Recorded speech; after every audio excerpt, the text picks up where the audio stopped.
성도 여러분 안녕하십니까? 2021년 11월 25일 목요 새벽 말씀 함께 나누겠습니다. 함께 나눌 하나님 말씀은 욥기 31장 1절에서 23절까지입니다. 오늘 본문에서는 욥이 자신의 무죄를 증명해 보이는 여러 가지 이야기들을 하고 있습니다. 본문을 통해 성도가 도덕적으로 의로운 삶을 살아야 함과 가난한 자들을 적극적으로 도와야 함에 대한 말씀 함께 묵상하겠습니다. 첫째 묵상할 내용은 성도는 도덕적으로 의로운 삶을 살아야 한다는 것입니다. 본문에서 욥은 자신이 얼마나 도덕적으로 의롭게 살려 했는지를 말하고 있습니다.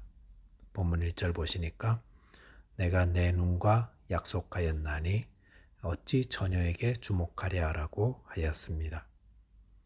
욥은 자신의 눈과 약속했다고 하였습니다.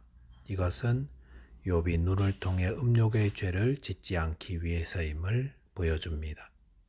본문 5절에 보시면 만일 내가 허위와 함께 동행하고 내 발이 속임수에 빨랐다면 이라고 하였습니다. 이 말에서는 욥이 거짓말하지 않고 속임수를 쓰지 않았다는 것을 말합니다. 7절에 보시면 만일 내 걸음이 길에서 떠났거나 내 마음이 내 눈을 따랐거나 내 손에 더러운 것이 묻었다면 이라고 하였습니다. 욥은 계속해서 만일 내가 이러이러한 것을 행했다면 이런 말을 반복하면서 자신이 그런 불의와 잘못을 저지르지 않았다라고 주장합니다. 그래서 바른 길을 떠나지 않았고 손에 더러운 것, 즉 불의한 일을 행하지 않았다고 하였습니다. 9절 이하에 보시면 욥은 자신이 간음죄를 짓지 않았다는 사실을 이야기하였고 13절에서는 남종이나 여종의 권리를 저버리지 않았다라고까지 하였습니다. 욥은 사회에서 악으로 규정한 것들을 다 떠나 살았다고 조목조목 사례를 들어 이야기하고 있습니다. 욥이 이처럼 도덕적으로 의롭고 바른 삶을 살아갔던 그 행동 기준이 어디 있었는가 하는 것을 본문에서 볼 수 있는데 두 가지가 나옵니다. 첫째는 그의 양심이었습니다. 1절에서 욥이 자신의 눈과 약속했다는 것, 그것이 자신의 양심을 기준으로 살았다는 것을 보여줍니다. 양심의 법은 일반 법보다 훨씬 더 엄격합니다. 아무도 욥에게 너 눈이 보는 것을 이러이런 것만 봐라 라고 강제할 수 없습니다. 하지만 양심의 법은 내가 무엇을 보아야 하는지를 알려줍니다. 욥은 그 양심의 가르침을 따라 눈과 약속하고 그것을 따랐기 때문에 음욕을 제어할 수 있었던 것입니다. 욥의 행동의 두 번째 기준은 하나님이었습니다. 본문 2절에 보시면 그리하면 위에 계신 하나님께서 내리시는 분깃이 무엇겠으며 높은 곳의 전능자께서 주시는 기업이 무엇이겠느냐라고 하였습니다. 6절에도 보시면 하나님께서 나를 공평한 저울에 달아보시고 그가 나의 온전함을 아시기를 바라노라 라고 하였습니다. 욥은 불의를 저지르고 양심을 어기고 살아갈 때는 하나님께 복을 받지 못하고 형벌을 받게 될 거라고 하였습니다. 또 하나님께서 자신을 공평한 저울에 달아보시기를 바란다 라고 하였습니다. 이것은 무엇을 말해줍니까? 욥이 하나님 앞에서 살아가고 있는 자라는 것을 보여줍니다. 하나님 앞에서 살아가는 자들의 삶은 어떻습니까? 그는 양심을 따라 사는 자보다 훨씬 더 바르고 정의롭습니다. 우리의 양심은 때로는 그릇된 신념이나 잘못된 정보로 인해 왜곡되고 고장날 때도 있습니다. 자기 신념을 따른다고 하면서도 다른 사람을 해롭게 하는 사람들이 많지 않습니까? 양심이 고장난 겁니다. 하지만 하나님 앞에서 살아가는 자는 양심을 따르는 자보다 훨씬 더 바르고 정의롭게 살아갑니다. 오늘날 한국 기독교가 회복해야 할 부분이 바른 도덕성이라고 생각합니다. 예수를 믿는다고 하면서도 아무렇지도 않게 거짓말하고 불의를 저지르는 그런 모습이 이제는 바뀌어야 한다는 것입니다. 이를 위해서 양심이 회복되고 하나님 앞에서 살아가는 자 되어야 하겠습니다. 자, 두 번째는 가난한 자들을 적극적으로 도와야 한다는 것입니다. 본문 16절 이하에서 욥은 자신이 가난한 자들을 늘 돌보아 주었다는 사실을 이야기합니다. 본문 17절, 18절 보시면 나만 혼자 내 떡덩이를 먹고 고아에게 그 조각을 먹이지 아니하였던가? 실상은 내가 젊었을 때부터 고아 기르기를 그의 아비처럼 하였으며 내가 어렸을 때부터 과부를 인도하였노라 라고 하였습니다. 당시 사회에서 고아와 과부는 구제의 대상이었는데 욥은 이들을 돌보는데 소극적이지 않고 적극적이었다고 하였습니다.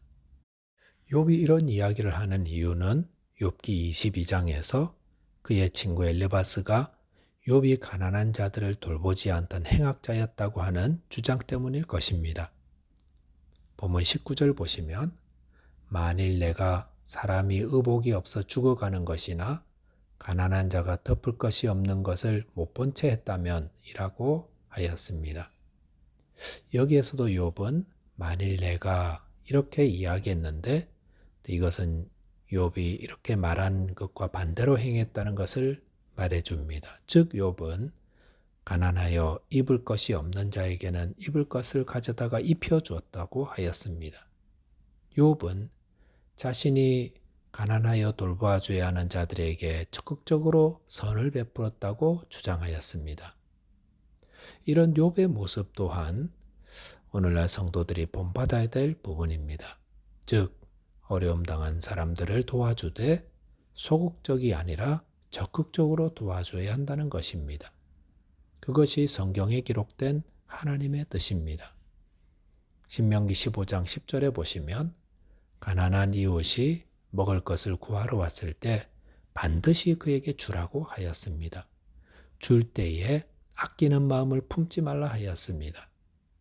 그러면 하나님이 그의 삶에 복을 주신다 하였습니다. 그러면서 신명기 15장 11절에 보시면 땅에는 언제든지 가난한 자가 그치지 아니하겠으므로 내가 네게 명령하여 이르노니 너는 반드시 내 땅 안에 내 형제 중 곤란한 자와 궁핍한 자에게 내 손을 펼지니라 라고 하였습니다.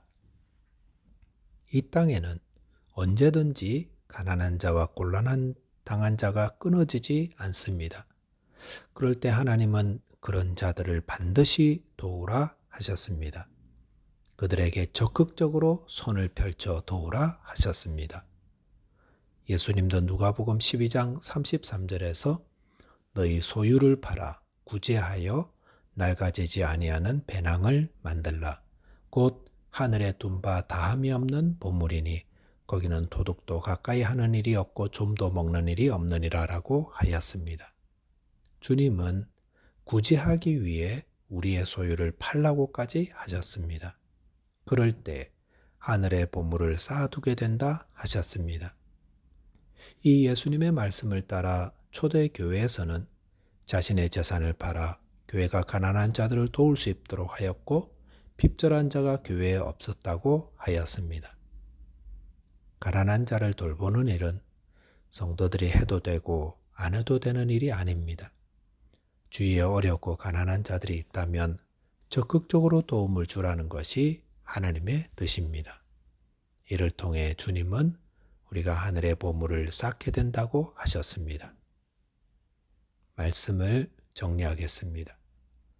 성도는 도덕적으로 바른 삶을 살아야 합니다. 이를 위해 양심이 깨어나고 특별히 하나님 앞에 살아가는 자로 살아야 합니다. 그리고 성도는 가난한 자들을 향해 도움의 손길을 펼쳐야 합니다. 적극적으로 그들을 돕는 것이 하나님의 뜻이요. 그럴 때 하늘의 상급을 쌓게 됩니다. 기도하겠습니다. 하나님 아버지, 저희의 양심이 깨어나게 하여 주옵소서. 또한 하나님의 임재 앞에 살아 도덕적으로 의롭고 바른 삶을 삶으로 하나님께 영광 돌리는 자 되게 하여 주옵소서. 또한 저희 주위에 가난하고 공고함 당한 이웃들 적극적으로 돌보며 하늘의 상급을 쌓는 자 되게 하여 주옵소서. 예수 그리스도 이름으로 기도하옵나이다. 아멘. 네, 오늘도 주 안에서 승리하는 하루 되시기 바라겠습니다. 감사합니다.